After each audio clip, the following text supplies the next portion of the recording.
Espanha contra a Alemanha. Uma visão de jogo impressionante. Você foi um grande atacante, mas como marcar o Fernando Torres? Olha, tá difícil ali pro Matt Taylor e pro Matt Saka. Ele é um jogador muito rápido, procura muito bem os espaços e depois um jogador atrás dele, como o Thiago ali, aí fica muito mais fácil as coisas. 10 minutos no segundo tempo. Jogão, decisão da Coreia de 2008. Fernando Torres fez o gol do jogo.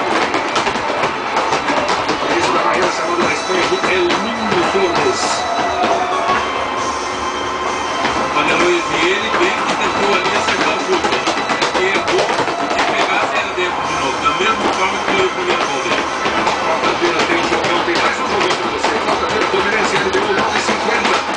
Segundo jogo da decisão da Libertadores. O Fluminense bateu o São Paulo, bateu o Boca. Agora jogo quente do torcedor do Fluminense. Quarta-feira tem mais. E a torcida tá acreditando. Você está cantando as bandeiras, você acredita? Quarta-feira, 9h50, Fluminense LDU.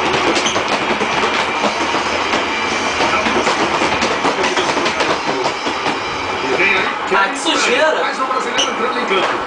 Mas eu não achei falta, não. O árbitro fechou o vídeo.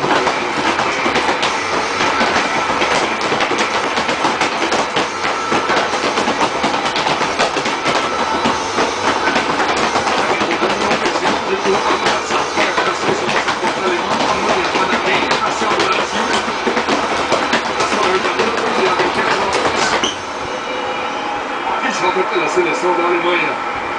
Friedrich, vem Alemanha. Porra, quebrou um combo idiota.